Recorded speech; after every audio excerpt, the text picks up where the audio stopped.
Olá pessoal, eu sou o professor Tiago Cavalcante e essa aqui é a nossa primeira aula de Programação 3 do PLE. Espero que estejam todos bem de saúde e prontos para começar aí um novo período letivo. Então vamos lá. Esse aqui é o nosso cronograma, certo? O período ele está um pouco mais reduzido, né? Em comparação ao período normal de aulas. E a recomendação era que a disciplina tivesse entre 10 e 16 semanas de duração. Então, o planejamento que eu fiz aqui foi de 10 aulas, né, 10 semanas de aula, para finalizar a disciplina, e mais 2 semanas aqui no final, para quem precisar de reavaliação ao final. Né? Quem não passar direto, a gente vai ter mais algumas semanas adicionais. A ideia é ter sempre 4 semanas de aula. Então, as primeiras 4 semanas vão ser aula e exercícios, né, atividade de avaliação, e a quinta semana vai ser uma prova, né, de fato, com uma atividade de avaliação um pouco maior do que lista de exercício. Né? Então, são 4 semanas com aula e uma semana de avaliação, que vai ser a B1, depois mais 4 semanas de aula e a segunda avaliação. E com isso finaliza, né? Se alguém precisar fazer reavaliação final, a gente vai ter mais algumas semanas. As aulas, a princípio, vão ser gravadas, né? Então, assim como essa aula daqui, pelo menos as 3 primeiras semanas, né, vão ser gravadas. Depois a gente pode combinar um encontro síncrono antes da primeira prova e um encontro síncrono antes da segunda prova, para tirar dúvida lá na hora, por exemplo, fazer exercício na hora também, né, mais alguns exercícios. E é isso. Como é que vai ser a avaliação da disciplina, né? A avaliação aqui vai ser bem simplificada. Então a gente vai ter listas de exercícios que eu vou passar, que vão valer 30% da nota. Nós vamos ter as provas, né, a B1 e a B2, que vão valer 60% da nota, e a gente vai ter uma nota de participação dos alunos. Né? Então, o que é essa participação? Vai ser a entrega das atividades. Né? Então, se você entrega lista ou se você entrega a prova, você vai ganhar o ponto de participação, que no final, né, no cálculo final, vai equivaler a 10% da nota. Então, você vai ter no máximo aí um ponto de participação, né, se você fizer as entregas das listas e das provas. Eu não vou cobrar presença, né? Então não vai ter um registro assim da frequência dos alunos. Como a maioria das aulas vai ser gravada, né? Então não faz muito sentido a gente cobrar a presença. Até porque não tem como confirmar se o aluno assistiu ou não a aula. Então, você pode assistir a aula ou você pode estudar por outro material que seja mais conveniente. Né? O importante é que você participe das atividades propostas, né? Que vão ser as listas de exercícios e as provas de unidade. Né? E isso vai ser a nossa avaliação. A plataforma que eu escolhi para a gente, né, fazer essa disciplina foi o Google Classroom. Como eu não tinha muita experiência com a plataforma da UFAL e nem com a do Google também, né? Acabei preferindo pelo do Google porque, enfim, não sei, tive mais afinidade. E aí a ideia é fazer tudo por lá, né? Tudo pelo Google Classroom. Então eu vou compartilhar as aulas por lá, né? Aviso, aula, as atividades, então as listas e as provas. Nós vamos fazer por lá também, tudo pelas ferramentas do Google, né? Então, pelo formulário, ou então até pelo Google Docs mesmo, a depender da atividade. Posso compartilhar, né, materiais também, então livro ou algum outro vídeo que seja interessante vai ser compartilhado pelo Google Classroom também. E por último, os alunos que quiserem podem tirar dúvidas por lá, né? Na verdade, você pode tirar dúvidas comigo diretamente, por e-mail, WhatsApp, Mas se quiser também postar lá, né, um comentário nas publicações do Google Classroom, pode ser também. Inclusive encorajo os alunos que quiserem, né, responder outro colega, às vezes um colega posta uma dúvida e você como aluno já sabe a resposta dessa dúvida, você pode também interagir lá e ajudar o seu colega, ao mesmo tempo você vai estar praticando o seu conhecimento, né? Então tudo isso a gente vai fazer pelo Google Classroom. E aí vamos ao assunto da disciplina, né? O assunto da disciplina, ele é, assim, resumidamente, vai ser programação orientada a objetos, né? Então é um paradigma, né, que chama de programação, que ele é diferente do que a gente viu até agora, né, ou do que foi visto até agora na programação 1 e programação 2. Né? Quem, quem pagou programação 2 comigo no período passado, né, a gente estudou usando C, a linguagem C. Né? E aí você pode até se perguntar por que a gente não vê programação orientada a objetos continuando com C, né? Com a linguagem C. Bom, a linguagem C ela não tem o que é necessário para você programar usando programação orientada a objetos. Né? Ela não foi feita para isso. O que foi feito para isso foi o C++, né? Que é uma extensão da, da linguagem C, sendo que comparando assim, o C++ com o Python ele é um pouco mais simples de escrever e também de a gente começar a programar. Né? O C++, por exemplo, você precisa compilar o código. O Python ele tem um modo interativo, então fica mais simplificado. É por isso que eu escolhi né, o Python para a gente usar aqui como a ferramenta prática, né, para a gente aplicar os conceitos da programação orientada a objetos. Tá? Então tá aqui. E aí antes da gente começar, então as primeiras aulas a gente vai ver o básico de Python, né? Ou seja, a gente vai estudar ali, pegar o que a gente já aprendeu, né? Programação 1 e 2. Né? Então variáveis, operadores, funções, etc. Né? Todos aqueles conceitos que a gente já viu de programação e ver como é que faz com Python. Né? Então, uma introdução ao básico de Python.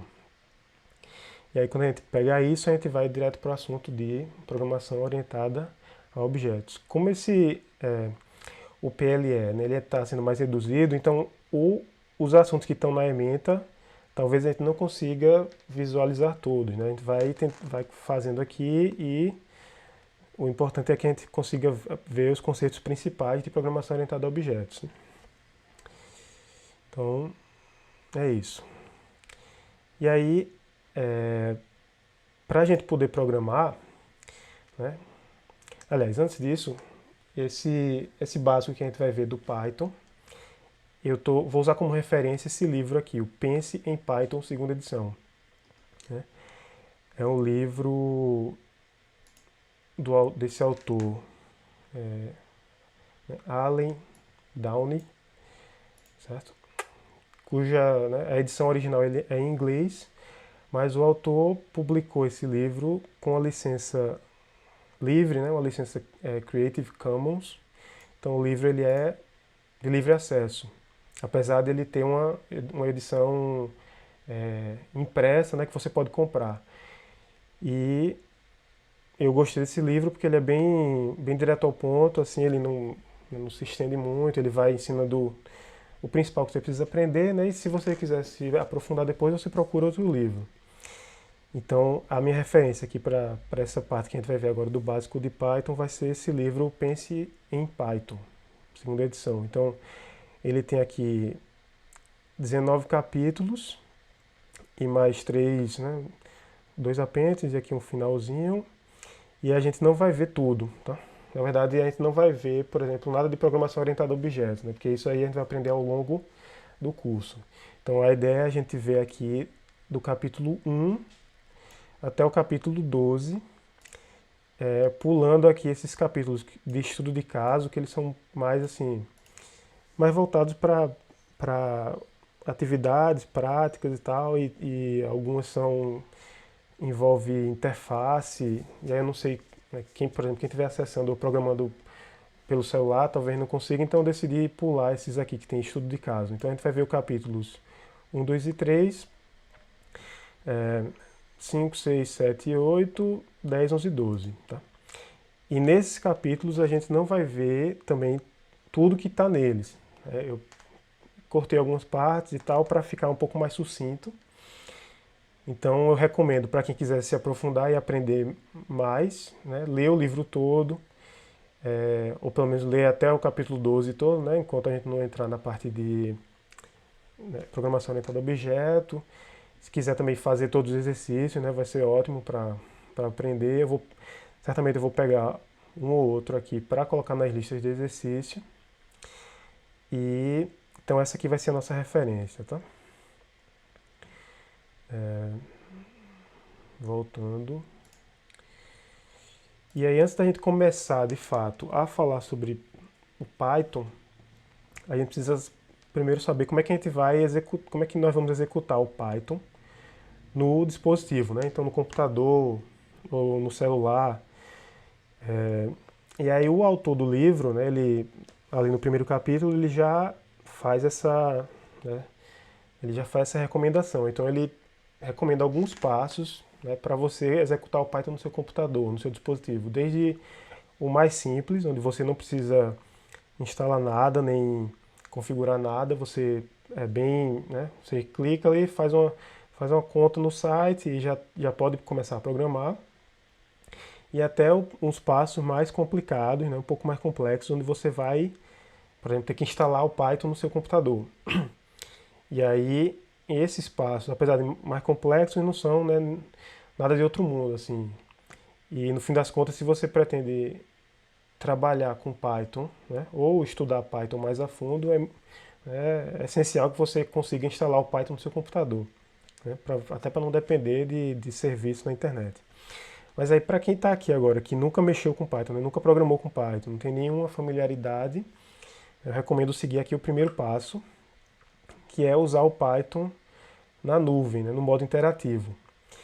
E aí existem alguns serviços que, né, na internet que lhe dão essa, né, essa capacidade de programar em Python.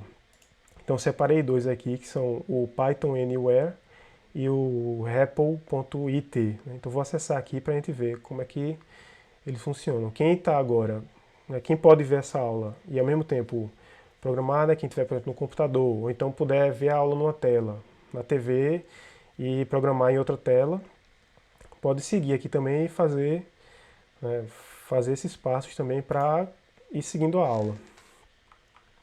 Então tá aqui o Python Anywhere. Para você usar ele, você precisa fazer sua conta, né, fazer um cadastro aqui com seu e-mail. No caso, eu já fiz o cadastro, então eu cliquei aqui na parte de login. Vou entrar aqui. E aí, quando você fizer seu login, você vai estar aqui nessa dashboard, né? Deixa eu dar um aqui. Então você vai ter aqui, ó, consoles, arquivos, notebook, né, que são aqueles cadernos Jupyter, e aplicativo web, enfim, o que a gente vai, né, o foco da gente aqui é nos consoles, né? O console, ele é aquilo, né? O console é a mesma coisa de um terminal ou de um prompt de comando, né? Então, para a gente começar programando Python nesse modo interativo, né, é justamente com o console, né? Então você vai vir aqui no console, né, novo console, e vai clicar em Python versão, pode ser a mais recente, versão 3.8. Então quando você clica, né, ele carrega aqui o console e aumentar um pouquinho aqui. E aqui você já está pronto, né, para usar o Python e seguir aí a aula, certo? Então aqui a gente já pode fazer alguns exemplos de Python tranquilo, né? Vou aqui para trás. Certo. O REPL é a mesma coisa, né? Então eu vou entrar aqui nele para vocês verem. Você entra aqui. Para o REPL você não precisa de uma conta com seu e-mail, tá? Você pode fazer sem cadastro, mas com o cadastro você vai conseguir salvar, né? Se você criar um arquivo, um código Python, você vai conseguir salvar esse código. Então eu fiz aqui um cadastro também. E aí quando você faz o login,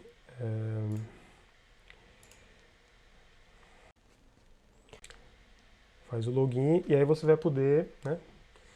Você está aqui também na sua área de trabalho aqui do REPL, né? E você vai, por exemplo, você vem aqui no meu My REPLs e, aliás, você clica aqui, ó, New REPL, né? Ou seja, novo REPL. E aí você clica em Python, pode dar um nome, né? Por exemplo, programação 3. Você escolhe se ele vai ser público ou não. Na verdade, pelo visto, para ser público ou não, você tem que pagar. Então, na verdade, deixa isso aqui como tá. E aí você cria o seu REPL, é o nome que eles dão. Quando você cria aqui, a gente está na tela, é bem parecido com o outro, né? A gente tem aqui, ó, o nosso console de Python está desse lado. Deixa eu ver se dá para dar um zoom. Então, o nosso Python interativo está aqui desse lado. Aqui a gente tem um arquivo, né, que a gente pode também, você pode programar um script Python no arquivo e depois rodar aquele arquivo. Mas a princípio a gente vai começar no modo interativo, que é direto aqui no terminal.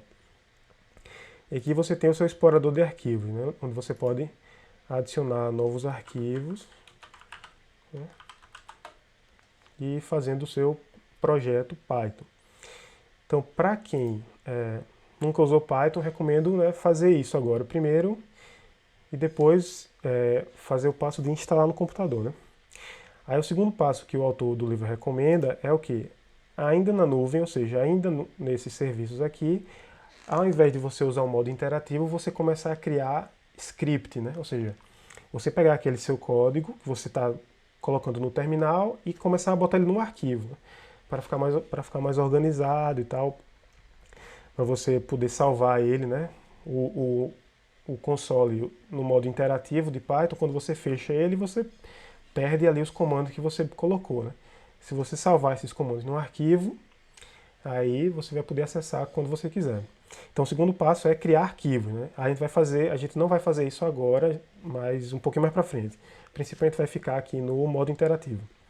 E o último passo, que seria o passo mais complexo, né? Porém não nada de outro mundo, é instalar o Python no seu dispositivo, né? No seu computador ou no seu celular.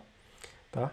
Aqui eu não dei exemplo de dispositivo Apple, porque na verdade eu não tenho nenhuma experiência com Apple, né? Nem com Mac, nem com iOS. Então eu vou dar os exemplos aqui de Linux, Windows e Android, mas acredito que para o Mac é similar ao Windows. Tá? Então, como é que você instalaria no seu dispositivo? Né? Isso aí vai ser o passo mais para frente. Como é que você pode fazer, por exemplo, no fim de semana, tem um tempinho maior, você pode, né, instalar no seu computador, no seu celular, e a partir dali o restante das aulas você vai fazer direto no seu dispositivo, né, sem depender da internet. Então, se você tem o Linux, né, se você está usando o Linux no seu computador, provavelmente você já tem o Python instalado. Tá? As distribuições de Linux, né, principalmente essas mais usadas, tipo o Ubuntu, Manjaro, sei lá, que é que eu uso, ela já vem com o Python instalado. Para você checar isso daí, você pode ir no seu terminal, né? Vem aqui no terminal e você bota assim, Python traço version, sei lá, versão. Você clica aqui e ele vai lhe dizer, né? Qual é o Python que você tem instalado. Se isso aqui der um erro, né? Por exemplo, se eu digitar aqui um comando que não existe, né? Algo assim. Quer ver? Comando não encontrado. Então, se você não tiver o Python instalado, ele provavelmente vai dar esse erro aqui, comando não encontrado. Se você tem, e se você está no Linux, muito provavelmente você tem, você vai ver aqui o Python e a versão, né? Recomendo usar a versão 3, né? Se você tiver a versão 2 instalada ainda, é melhor você instalar a 3, porque a gente vai fazer a aula tudo baseado na versão 3, tá? Então, voltando aqui. Se você está no Windows, então provavelmente você não tem o Python instalado. A não ser que você já trabalhe com Python, né? Já tenha se interessado antes dessa aula aqui e já tenha instalado.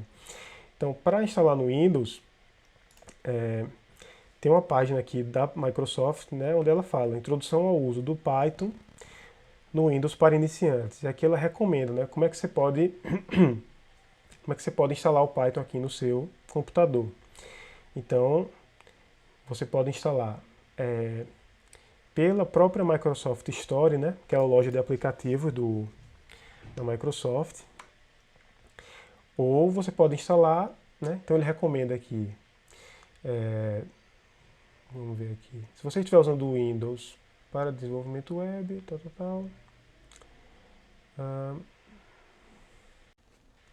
para os iniciantes, aqui, para os iniciantes que realmente não têm noções básicas sobre o Python, recomendamos a instalação do Python pela Microsoft Store. Então, se você é iniciante e nunca mexeu com Python, você vai lá na Microsoft Store e procura o Python, né, instala por lá. Para outros casos aqui, aí, né, você pode ler aqui, você pode instalar também pelo site oficial do Python, mas se você está no Windows 10, é recomendado mais você vir direto aqui pela Microsoft Store. E aí, quando você instalar no seu computador, o ideal é que você instale também um editor de texto, né? Um editor de texto para código, tá? Então, por exemplo, o Word é um editor de texto, mas ele não é editor de texto para código, né? Ele é um editor de texto formatado. O editor de texto que a gente usa para código é um editor de texto simples, né? Então, por exemplo, o Visual Studio Code, que é o que eu uso também, tá? Então, quando você instalar o Python no seu computador, você aproveita e instala também o Visual Studio Code, porque ele é bem completo, ele vem com tudo que a gente precisa para programar em Python. Então, quando a gente começar a usar os scripts, eu vou começar a mostrar também como é o Visual Studio Code, né? Como é que a gente faz por lá. Tá? Então, aqui está o tutorial completo, né, para você instalar no Windows.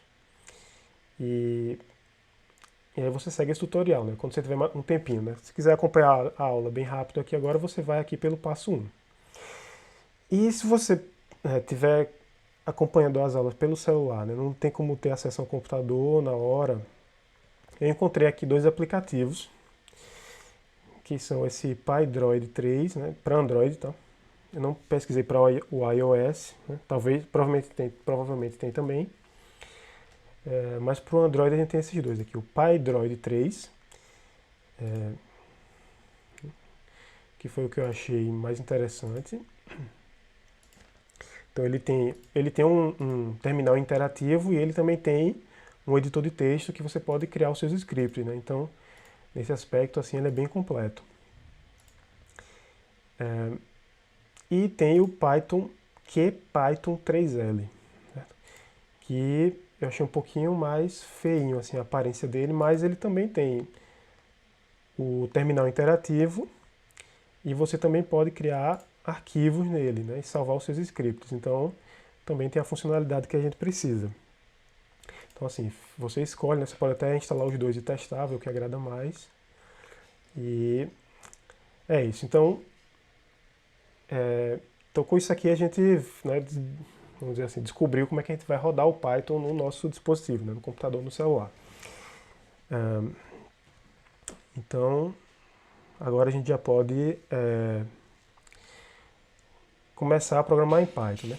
Então a primeira coisa que você vai, né, entrar em contato aqui, que a gente vai entrar em contato, é justamente o console, né, o terminal, que também é chamado de interpretador do Python, tá? Então onde você abrir o console, né, seja no aplicativo, seja lá no Python Anywhere, no REPL, no seu computador, isso aqui é que vai aparecer para você. Então você vai ver aqui o nome, né, Python, a versão que você está rodando, né? Aqui ele dá a informação, né, a data de hoje e tal. Ele diz aqui o sistema operacional que você está usando. E ele fala aqui, né, digite help, copyright, credits ou license para mais informações. Então aqui você pode digitar isso aqui para obter outras informações sobre o Python, né?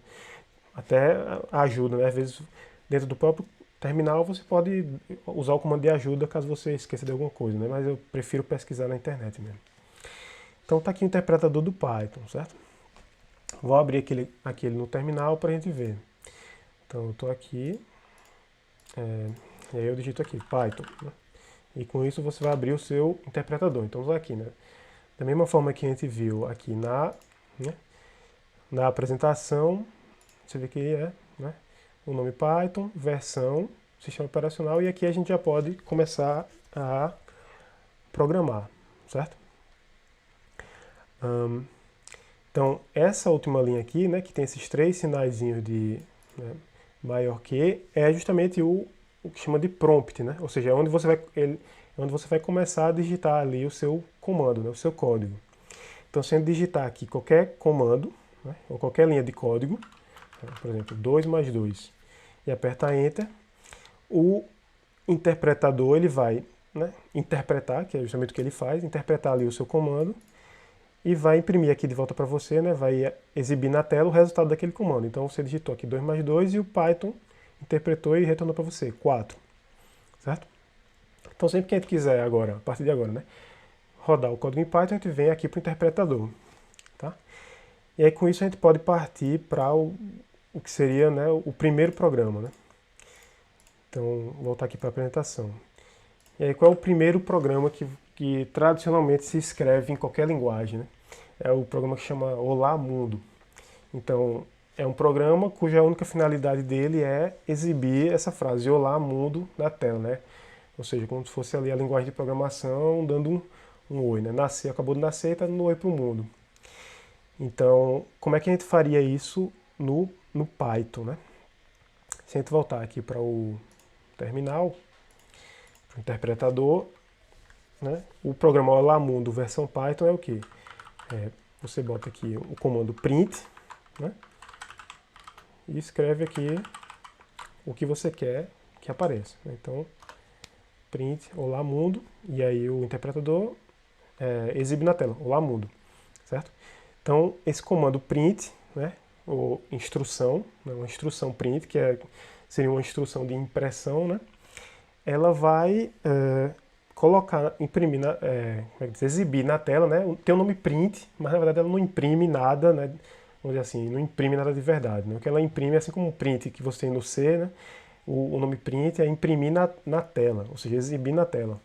Então tudo que você coloca aqui dentro de um print, o interpretador vai colocar na tela. Né? Então eu poderia colocar, por exemplo, print 2 mais 2, e ele imprime na tela 4, certo?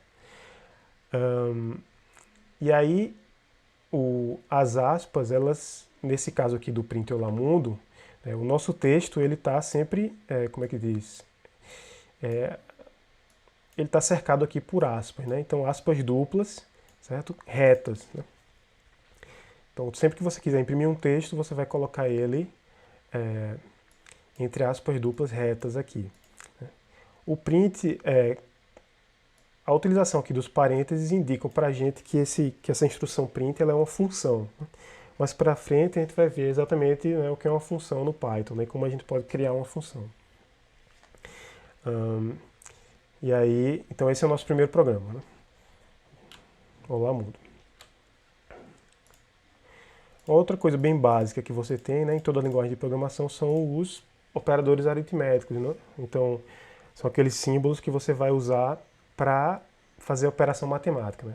No caso do Python, os mais básicos que a gente tem são esses daqui. Né? Então, o operador de adição, que é o mais, o símbolo de mais, né? O operador de subtração, que é o símbolo de menos, o hífen, o operador de multiplicação, que vai ser um asterisco, o de divisão, que é a barra, e o de exponenciação, que são dois asteriscos juntos, certo?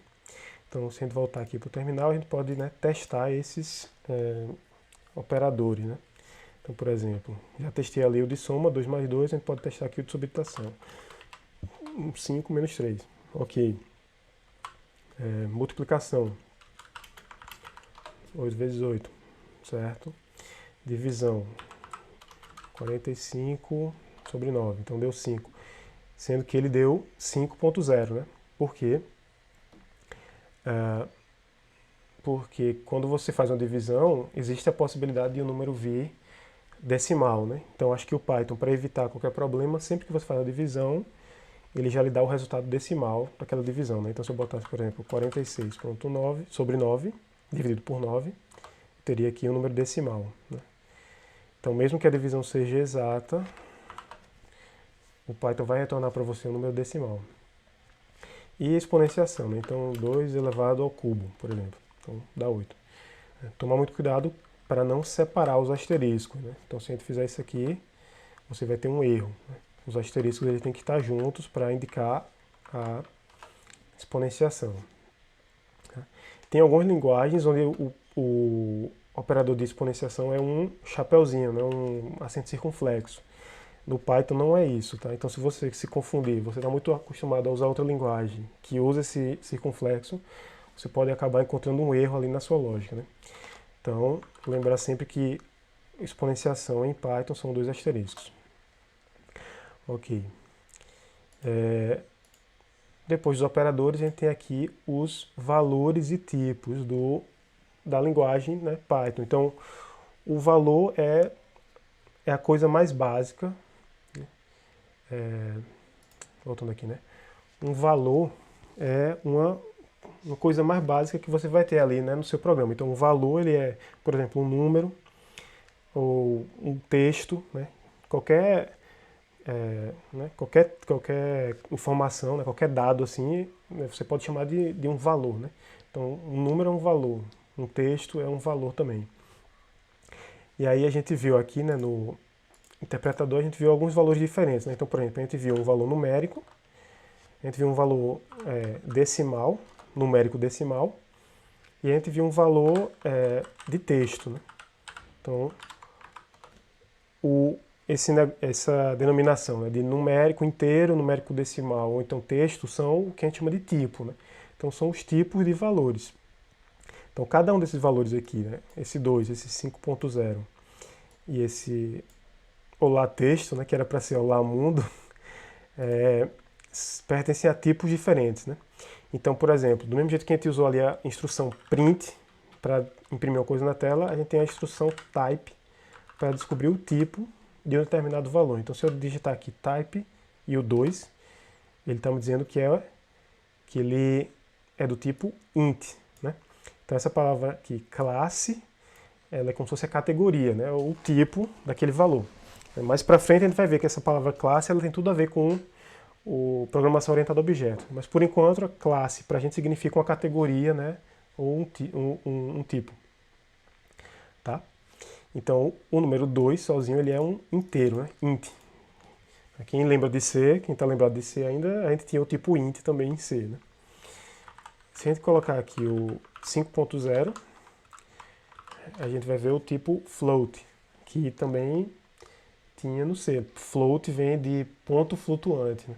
Que é como se chama ali os números decimais dentro de um computador. Né? Quando você vai trabalhar com número decimal dentro do computador, ele é chamado sempre de ponto flutuante.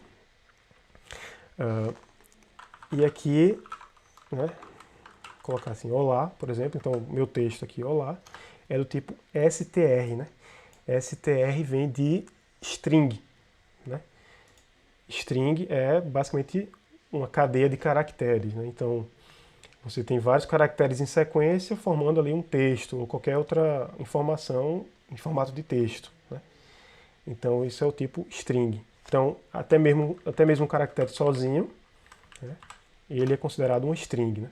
E em C, para quem está lembrado, você tinha uma diferença ali entre uma string e um caractere sozinho, né? Você tinha tanto a string quanto o char, né? O char era um único caractere e a string era uma cadeia de caracteres. Aqui no Python é mais simples, né? Tudo que você tem de informação de texto é considerado string.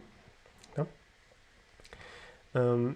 E aí, né, um lembrete aqui é que quando você vai programar no Python e usar valores numéricos, lembrar que você não coloca nenhum divisor, né, de milhares, né? Você não bota assim, por exemplo, como a gente às vezes coloca, né, 10 milhões. Isso aqui você não faz, né, nem com ponto e nem com vírgula. E o símbolo de ponto decimal é um ponto, né? Não é uma vírgula. No Brasil, né, a notação se usa vírgula, mas para o Python é um ponto. Então, se eu colocar, por exemplo, eu quero escrever 1,5. Né? Se eu botar 1,5, ele vai tratar como um outro objeto. Tá? A gente pode até fazer isso aqui, por exemplo. Qual é o tipo disso aqui? Se eu colocar assim, entre parênteses, né? Isso é um tipo que ele chama de tupla, que a gente vai ver bem mais pra frente, tá? Então, se eu quiser um número decimal, eu tenho que botar um ponto. E aí tá ali o meu float, que era o que eu queria usar, né? Então, fica esse lembrete aí dos números, como é que você vai tratar os números com Python. É sempre usando o ponto decimal, o símbolo decimal, ponto, e sem colocar a separação de milhares, tá? E aí, com isso a gente chega aqui ao final do capítulo 1, né? Então, ao final do capítulo, a gente tem alguns exercícios, né? Então são exercícios, na verdade, bem simples para quem está começando. Eu vou fazer aqui, mas você pode depois reproduzir também no seu dispositivo, né? Então, primeiro exercício. Em uma instrução print, o que acontece se você omitir um dos parênteses ou ambos? Então a gente vem aqui para o terminal e tenta colocar aqui, por exemplo, print olá, e vamos esquecer, né? Esquecer de propósito o parênteses. Ele vai, se a gente esquecer o último, ele aparece esses 3 pontinhos, né? O que é que significa isso? Significa que ele está esperando você continuar aqui o seu comando. Tipo, como se ele soubesse que tem mais coisa por vir, né? Se a gente apertar Enter sem terminar esse comando, ele fica aqui sempre esperando, né? Então, por exemplo, fechei aqui, ele imprime na tela. Ou seja, essa quantidade todinha aqui de pulo que eu fui dando, apertando Enter, para o Python não faz a menor diferença, né? Contanto que você feche ali o parêntese no final.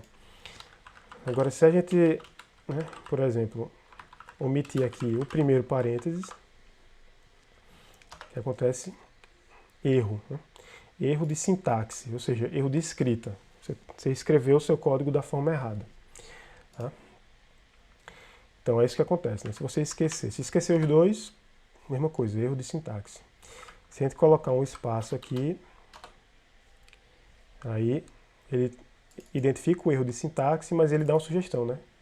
Está esquecendo os parênteses. Por quê? Porque no Python versão 2, o print era sem parênteses.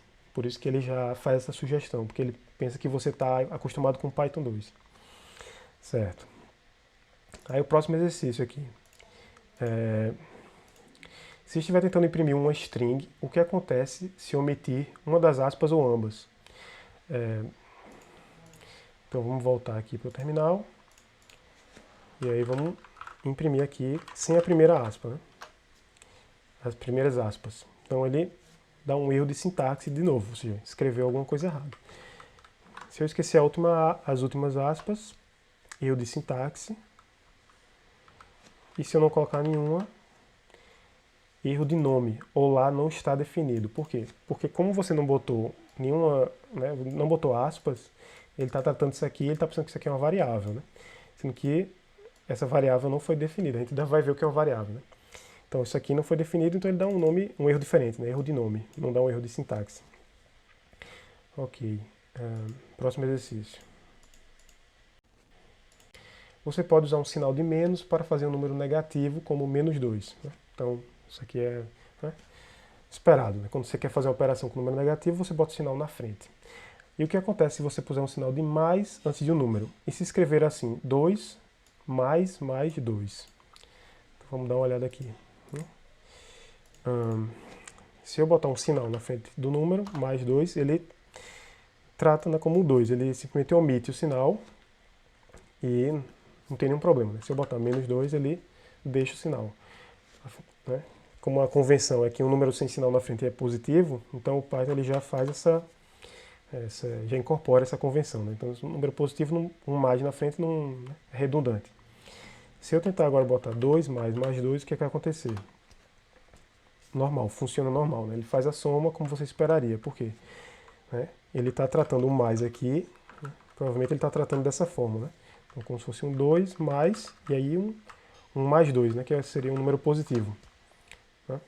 Então você pode colocar né? Você pode colocar até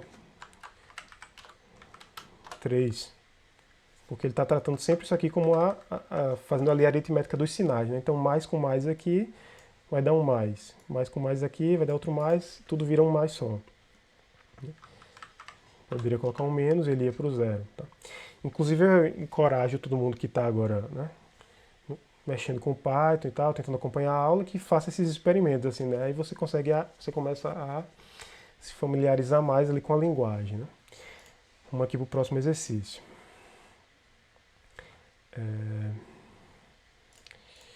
Na notação matemática, zeros à esquerda são aceitáveis, como em 0,2. Né? Então, se você vê 0,2, você sabe que é o número 2.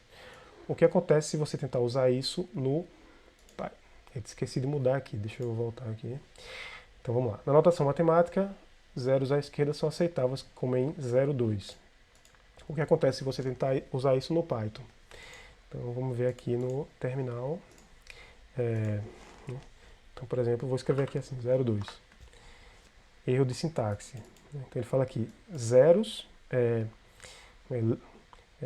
na frente de um número decimal, de um inteiro, não são permitidos. Né? Então, não são permitidos, ou seja, você não pode colocar um zero na frente de um número inteiro que você está querendo usar ali. Né? Então, por exemplo, isso aqui não pode, isso aqui não pode. Né? Então, você nunca bota um zero à esquerda. Né? O Python ele não gosta disso aí, porque ele tem outras aplicações, né, para esse zero que fica na frente do número. Certo. Então vamos voltar aqui para os exercícios e tem mais um aqui. Né? O que acontece se você tiver dois valores sem nenhum operador entre eles? Ou seja, eu venho aqui e boto, por exemplo, ao invés de colocar assim 2 mais 2, eu vou botar só 2, 2. 2 espaço 2, ou 2 espaço 4. O que é que vai acontecer? Né? Erro de sintaxe. Ou seja, está escrito errado. Tá? Então, né, você não pode colocar dois valores sem um operador entre eles. Tá? O Python não aceita isso. E esse é o primeiro exercício lá do capítulo 1. Aí a gente tem aqui um segundo exercício. Né? Então, inicialize o interpretador do Python e use como uma calculadora. Tá? Então, por exemplo, aqui ele já vai pedir um pouquinho mais de lógica. Né? Não é só colocar os operadores. Né? Então, por exemplo, quantos segundos há em 42 minutos e 42 segundos? Né? Então, por exemplo, a gente vem aqui, né? Então eu tenho 42 segundos, né? E eu tenho 42 minutos, que para transformar em segundo eu multiplico por 60, né? Então a gente está usando aqui o operador de soma e o operador de multiplicação. Então isso aqui vai me dar um total de... esqueci de mudar aqui de novo. Pronto, então aqui, ó, 42 segundos mais 42 minutos vezes 60 segundos, né, para converter, e aqui a gente tem esse valor de 2.562. Né? Próximo exercício aqui, quantas milhas há em 10 quilômetros? Dica, uma milha equivale a 1,61 km, ou 1,61 km.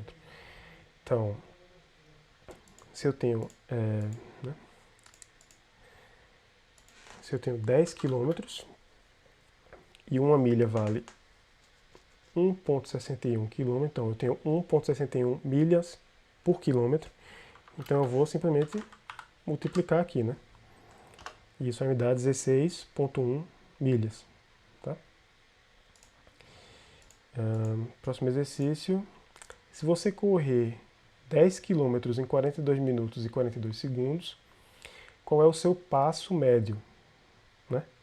O passo é a quantidade de quilômetros por tempo. Né? Então, a quantidade de tempo por quilômetro, na verdade, né? É o oposto. Quando você bota a quantidade de quilômetro por tempo, você vai ter ali a sua velocidade. Né? Quando você inverte isso aí, então bota a quantidade de tempo por quilômetro, por exemplo, aí você vai ter a seu passo. Né?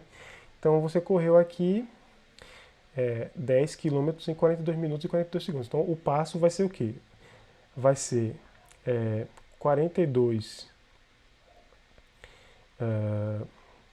ele quer em milha, tá? Então a gente tem 10 quilômetros, né?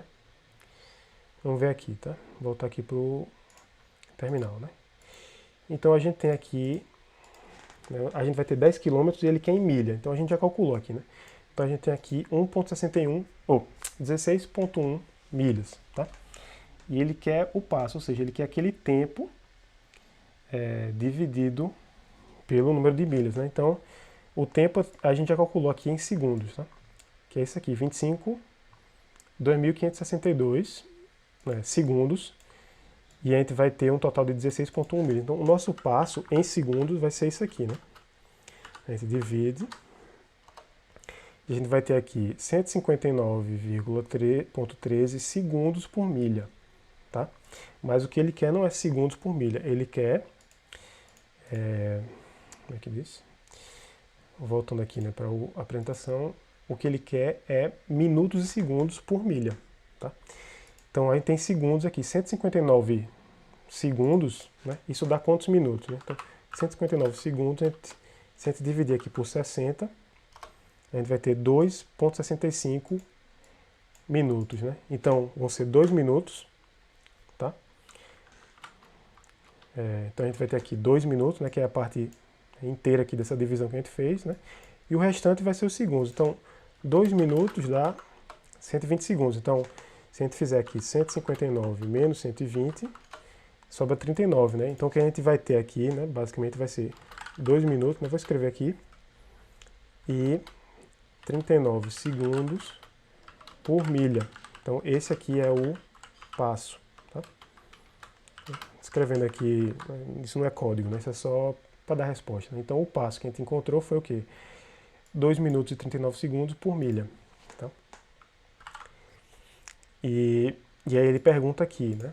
Ele ainda tem uma segunda pergunta, que é: qual é a sua velocidade média em milhas por hora? Então a velocidade vai ser a conta oposta que a gente fez, né? A gente fez aqui o tempo por milha. Agora a gente vai ver a milha pelo tempo.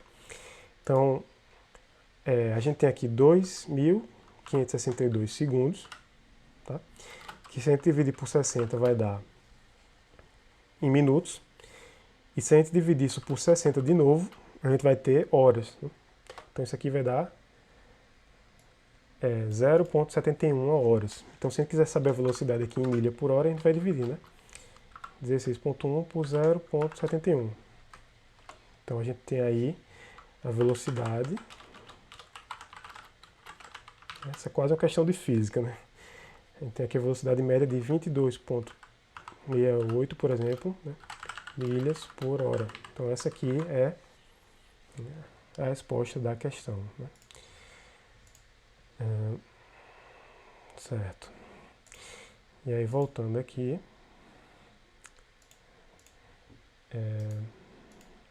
tá. Então aqui, com isso a gente finaliza o assunto do capítulo 1, né? Cada aula da gente vai ter em torno aí de 50 minutos a 1 hora, tá? Essa daqui já está chegando perto dos 50 minutos. Então a gente vai começar aqui o capítulo 2, talvez não chegue até o final, né? Vamos continuar aqui, tá? A ideia é publicar sempre por semana 2 aulas de aproximadamente 50 minutos a 1 hora, tá? Para não deixar tudo condensado numa coisa muito grande, né? Você vê uma aula num dia, vê outra no outro dia e fica mais, né?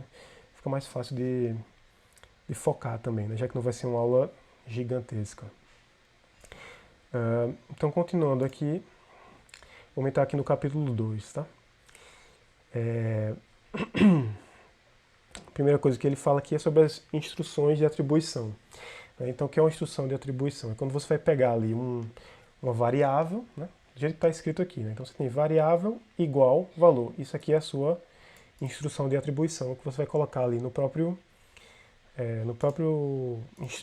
interpretador do Python, né? Então, se a gente, né, pular aqui, então vou colocar uma instrução aqui, por exemplo, vou atribuir um valor a uma variável. Então eu posso colocar, por exemplo, aqui, mensagem igual, né, olá mundo. Então agora eu guardei esse valor olá mundo nessa variável aqui, mensagem. Eu posso guardar também um número, né? Então, por exemplo, número igual,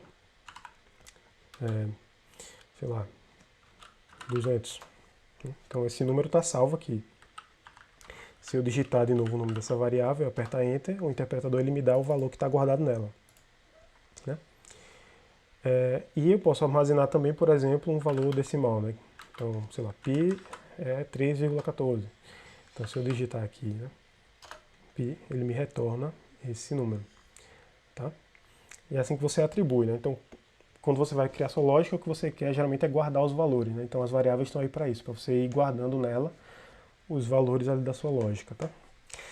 E como é que a gente pode, né, nomear essas variáveis, né? O Python ele tem algumas regras ali para a gente dar os nomes dessas variáveis, né? Algumas regras e também a gente tem aqui algumas recomendações, né, que até o próprio autor faz no livro. Então a primeira recomendação é que esses nomes de variáveis eles devem ser significativos, né? Ou seja, você está ali programando, você sabe exatamente o que aquela variável significa, né? Mas nem todo mundo que vai analisar seu código vai saber o que aquela variável significa, né? Então, por exemplo, se eu pego uma variável e coloco, sei lá, x recebe 10, né? Então tá aqui, né? Bota assim, x recebe 10. Então, na sua cabeça, esse x, por exemplo, você sabe que esse x é a velocidade média em milhas por hora, certo? Mas para uma pessoa que está ali dentro do seu código, por exemplo, até no ambiente profissional, né, onde várias pessoas trabalham no mesmo código, esse nome de variável ele não está muito informativo, né, ele não significa nada.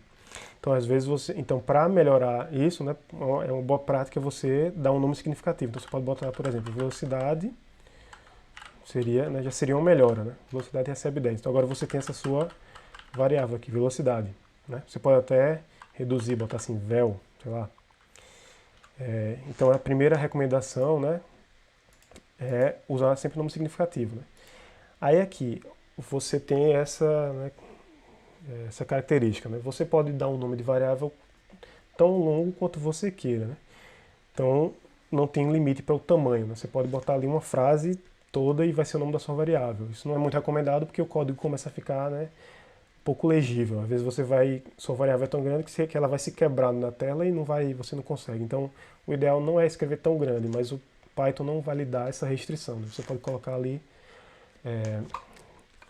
quantos caracteres você quiser no nome da sua variável, tá?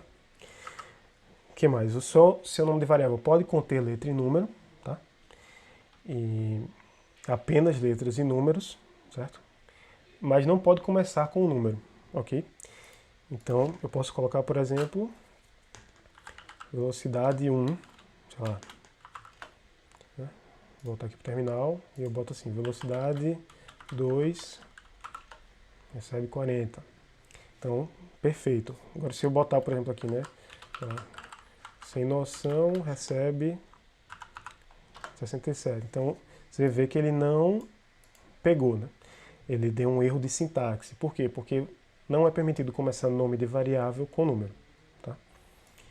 Você pode ter até uma coisa alternando, né? A1, A2, A3, recebe, tudo certo. O problema é começar com começar com número, né? O que mais? Voltando aqui para a apresentação, a convenção que se tem para desenvolver com Python, né? O que é uma convenção? É quase um acordo ali um acordo não escrito, né? Onde todos os programadores eles seguem aquele acordo, né? Então, uma convenção para o Python, né? Que pode não ser para outras linguagens, mas para o Python, é que o nome de variável é sempre escrito com letra minúscula, tá? Então, não é comum você ver um programa em Python com letra maiúscula no nome de variável, tá? Isso aqui não é uma lei, né? Não vai dar erro no programa, mas é o que é convencional, né? Se você pretende, por exemplo, trabalhar com Python, isso aqui é uma coisa que vale a pena você seguir. Aí, além de letras e números, você pode ter também o caracterezinho aqui de underline, né? Underscore, sei lá. Tem vários nomes, né? Então você pode colocar esse caractere aqui nos nomes da sua variável, né? Então vamos voltar aqui. A gente poderia fazer, por exemplo, velocidade 4 recebe 9. Então a gente criou aqui essa variável, né, com um underline nela. Se você der um nome ilegal a uma variável, você vai receber um erro de sintaxe, né, que foi já o que a gente mostrou aqui, né, então, coloquei aqui erro de sintaxe, né, começando a variável com o número, coisa que não pode. Você pode, né, começar também com underline, tá? O nome da sua variável, mas geralmente isso é reservado para ter um significado especial. Então, em geral, não é bom fazer assim à toa, né? Começar com underline, tá? E aí, com isso a gente, né, tá sabendo agora que a gente pode criar variáveis no Python, né, e usar essas variáveis para armazenar os valores, né? Existem algumas palavras no Python que elas são palavras-chave, né, chamadas de palavras-chave ou palavras reservadas, tá? Que é essa lista aqui, né? Ninguém precisa decorar essa lista, tá?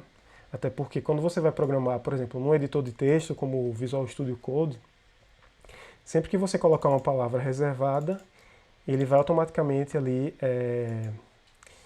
como é que diz? Ele vai destacar ela, né? Colocar uma cor diferente, então você já vai saber que aquela palavra ali é uma palavra reservada, né? O que é uma palavra reservada? É uma palavra que faz parte ali da estrutura da linguagem, né? Então, por exemplo, essa palavra aqui, né? If, né? Que na verdade tem várias linguagens, né?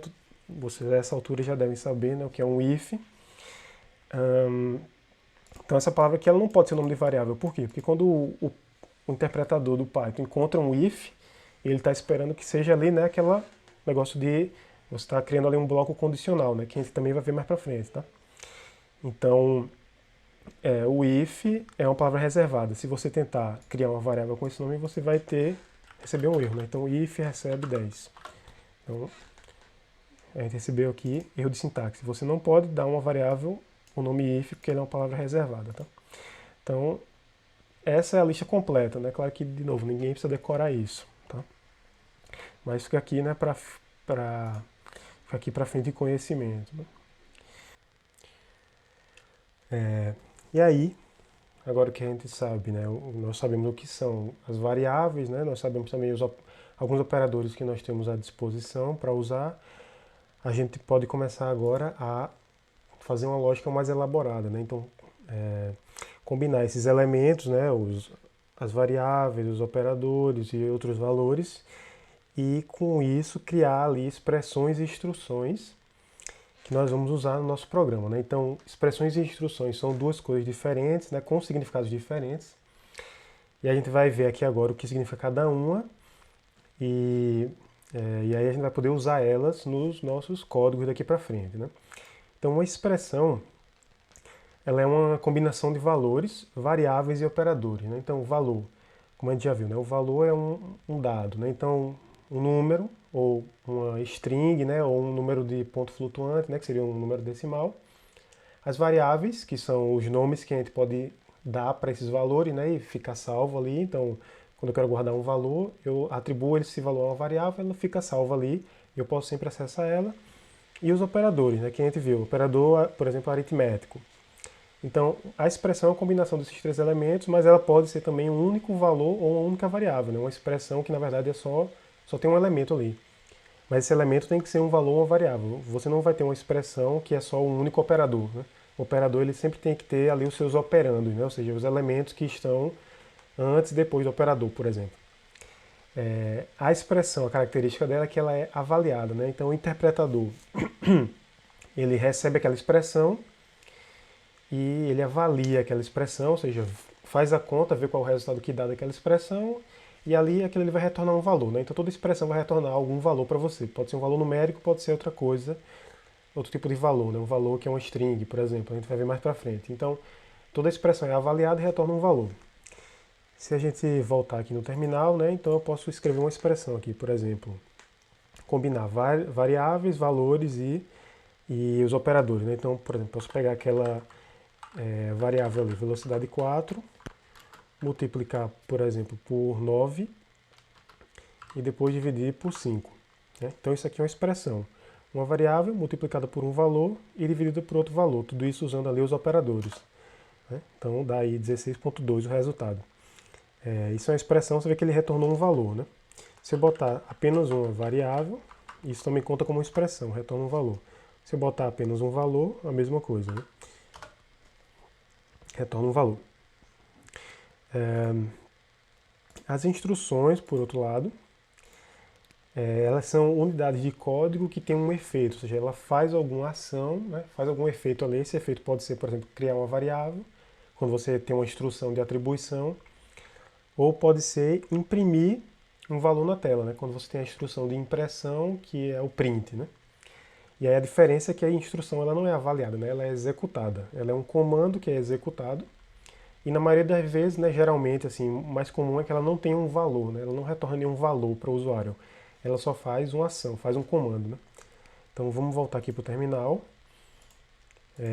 E aí eu vou colocar aqui um comando, por exemplo, de atribuição.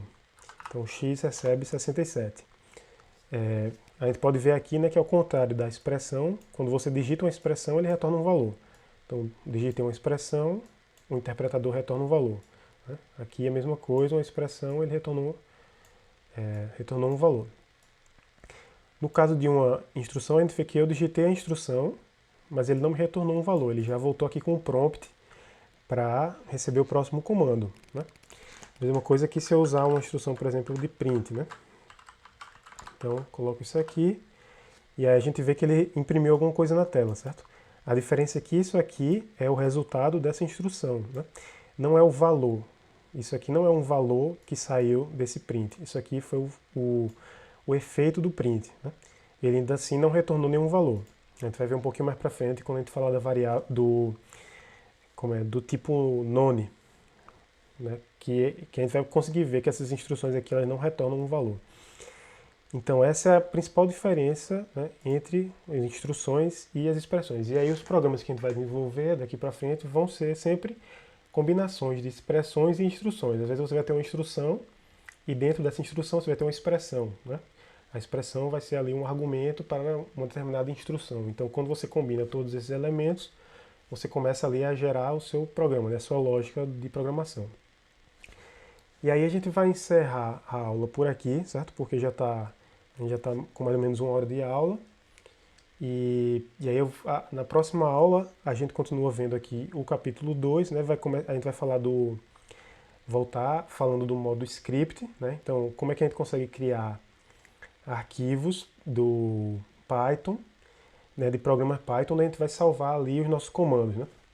Então, ao invés de ficar sempre digitando no interpretador toda vez, né, tendo que lembrar o programa que a gente quer rodar, a gente salva tudo no arquivo e aí toda vez que a gente quiser fazer um teste ou ver o resultado daquele programa, a gente manda o Python rodar aquele programa sem ter que digitar cada linha no interpretador, certo? Então vamos finalizando a aula por aqui e até mais.